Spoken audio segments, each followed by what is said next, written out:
E-commerce brands with a subscription program are losing thousands of dollars every single month because they don't have this one simple setup. The main reason as well is because most people think that the subscription flow stops at the subscribe and save, where you upsell someone on your subscription program. But that couldn't be further from the truth. What about the people that have canceled? What about the people that have billing errors? What about the people that are in your subscription program?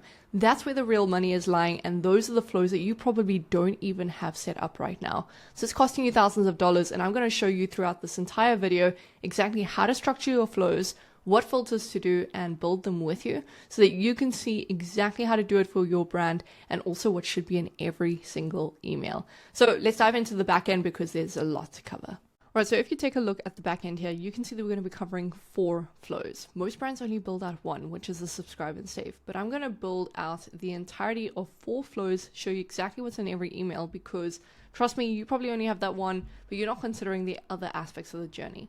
So the first one being subscribe and save upsell. This is where people actually are sold on the subscription, meaning that they're a repeat purchaser, but they've never actually subscribed and saved. Then the second flow is a subscription welcome. This is kind of a welcome series that you're going to send specifically to people that have subscribed.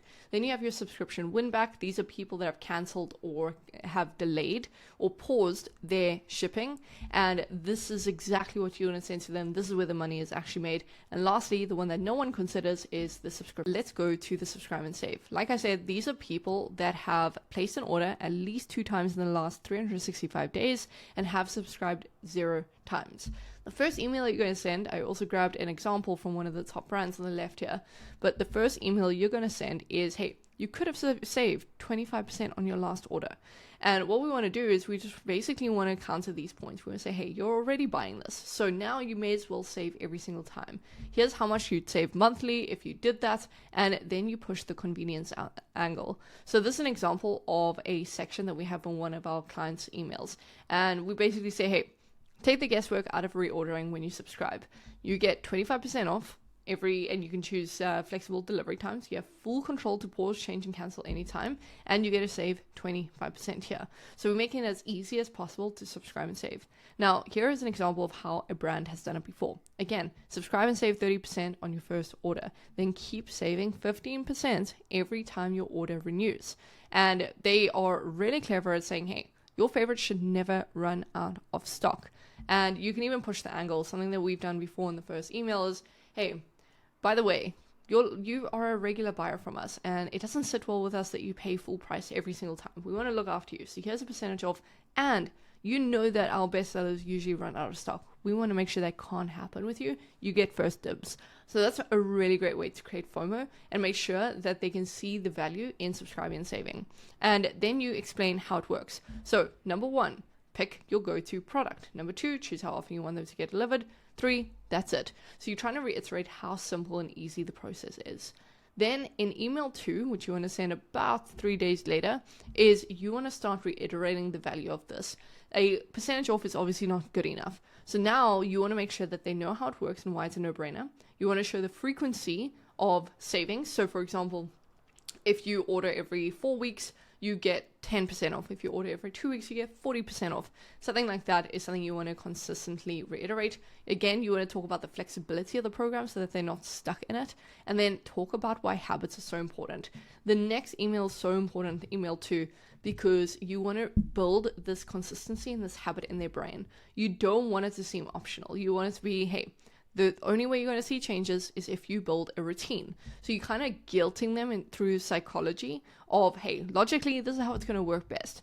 Then you want to wait 2 days, and here is where you want to give them a limited time bonus or a subscription gift. Depending on who your subscription provider is, you want to go ahead and do this. Remind them you want to go ahead and do this. Then you want to remind them of their annual savings. And you also want to show social proof, if you have it, of subscribers versus first-time buyers. So that is the entirety of that upsell flow. You don't want to push it too much. The only other thing you should be doing is sending a campaign to all of your subscribers, all of your buyers, and all of your repeat buyers every single month, pushing the subscribe and upsell.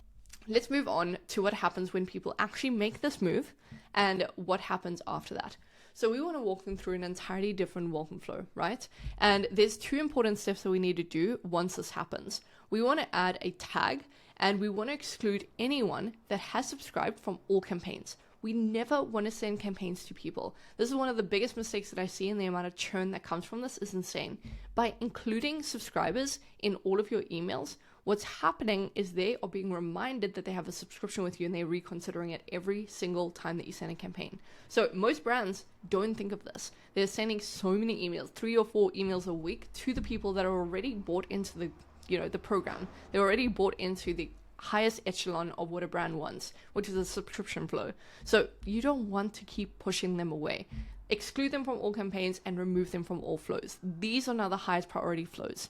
So what this will do is when someone's subscription has started, we want to wait a minute and then welcome them to the club. What we're going to do here is we're going to reiterate the savings that they've just made, all the benefits they get from being subscribed, and what happens next, or how it works. So what the most important key factor of this flow is we don't want to annoy them. We don't want to treat it like a normal welcome flow where we have to educate them. They know.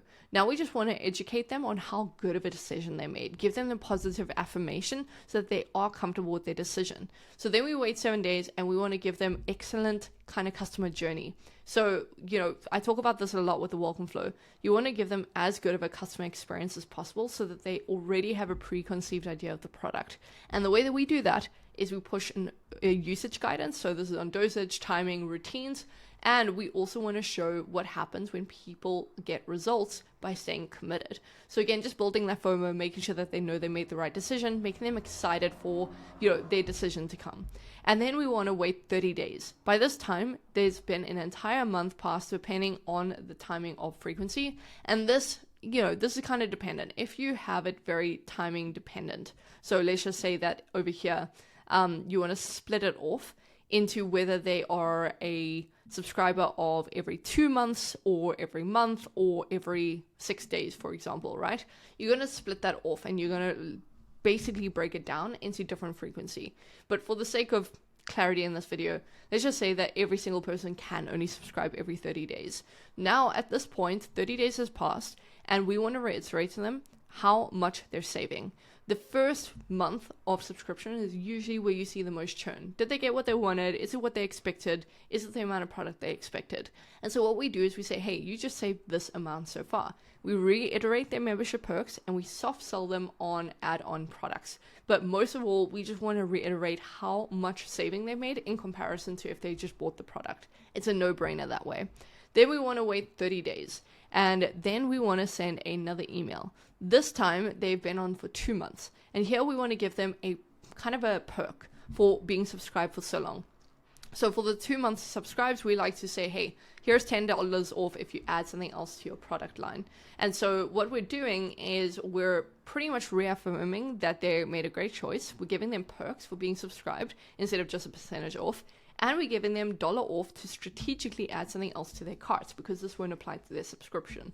So this will only apply to any add-on products. This is strategic. Then they feel like they're getting a huge bonus because they get a percentage off their existing product, and they get $1 off any product they want to try. This is a no-brainer. Then we wait for month 3, and this is where we say, hey, here are some other products that you could get and get more out of your current subscription. So you can either order more frequently, and we want to push the incentive to subscribe more on a regular basis. So whether they subscribe more frequently and they get their orders more frequently, will they get an extra percentage? We want to reiterate that. We want to show them bundles and product compliments to add, super simple email. And then the last one that we really, this is like a non-negotiable for us. Whether you have all these emails in between or not, this email is more important than email 3 to 5. And what it is this is where you celebrate their milestone. Show them how much they've saved by month 6 or 5 and reinforce their consistency. So you're going to kind of gamify this. Say, hey, if you subscribe for over a year, you're going to get our biggest discount. We're going to refund your 2 months worth of orders, and we're going to make sure that you get all of the top perks. So it's almost like this VIP programming instead of having a VIP flow. And then what we want to do is we want to give them an optional reward. So depending on your subscription flow and what they allow, we want to give an optional reward of a gift, an upgrade, or a perk that they can select. Then The next one, which I'm most excited about because most brands do not have this in place, is when someone has actually paused or canceled their subscription. And what needs to happen here is we wait a minute, and then we're going to send them an email saying, so this is a minute after they've subscribed and canceled. We want to send them an email saying, hey, why did you leave? We're going to acknowledge the cancellation. This can often times be like a plain text email from the founder. And we're going to address the reasons. We're going to say, hey, we completely understand. Most times when people cancel, it's usually just the, too much product coming in. It's the cost and it's the timing. So here are some solutions for you. Instead of canceling, because these are all the benefits you're going to miss out on and all of the saving you're going to miss out on, instead you can easily skip shipments. You can kind of restart your subscription here, resume your subscription, and just adjust the frequency. So instead of trying to push them to, guilting them, we just want to say, hey, by the way, there's an easier way to do your subscription. If it doesn't suit you, then instead just adjust the shipment, adjust the frequency, adjust the products that you've chosen. Maybe try this one instead. So we are trying to do everything that we can to minimize the cancellations. And then obviously we just have a reactivate CTA. Then we're going to wait 2 days and we're going to say, hey, come back and save more. And here's where we're going to give them an extra percentage off their first resub. We're going to offer them a free gift, and we want to highlight what they're losing monthly. And again, reiterate what happens when you stay on a monthly routine. Then what we're going to do is we're going to wait 3 days and we're going to use this. You're paying more than you're supposed to. We're going to push that FOMO a little bit more. We're going to show what happens with a subscriber versus a one-time buyer's pricing. And we're going to do a final reminder, as well as kind of, again, just reiterate the solutions. We want to show them, hey, it's so much easier to just skip the shipments, adjust some frequency instead of canceling your whole subscription and all of these perks and benefits that you're kind of missing out on. That is so, so important. So just a 3-step flow, similar to what you do with the win-back flow. Then this one, again, no one really has in place, is a subscription failed payment. And so what's going to happen here is this is when someone's subscription is paused or canceled based on a failed payment. So let me just add that in. So if their payment failed and it wasn't actually a manual pause or cancellation, we want to make sure that a minute later we're sending them an email saying, hey, you're about to lose your benefits. We want to talk about that, the fact that there was an issue with their billing. Just want to return here to regain your savings or your perks, give them a reminder of how long they've been subscribed and what that means for their perks, that, hey, you've been subscribed for this long, you're like this close to getting some of our best perks. We would hate to see you go now. So we just want to make it easy and understand that, billing is a completely normal thing. Just want to make sure you have an easy way to restore that. Then we're going to wait a day and we say, hey, someone stole your card. So here's where we re-show the ease of resuming a subscription, show the loss of benefits, and push some FOMO. Again, showing those price comparisons and show them, hey, we don't want you to lose consistently throughout all of this. What sells? And we're prioritizing the subscribers who are in, not to churn. That's like our main focus in all of this. There's no use in having a retention program if you're not focusing on churn. And churn is one of the biggest things that my agency focuses on with our clients. This is how we build our subscription flows. We take incredible detail and care in people that have subscribed because we know that drives the entire retention model. If you're spending to acquire a customer, we're making damn sure that we keep them no matter what. And so if you're looking for an agency to come in and do this all for you, build out the flow, build out the logic, build out all of the emails, because it is a huge output, go down below, book in a call. We're happy to work with you, especially subscription brands. These are some of our favorite brands to work with since we've had so much success.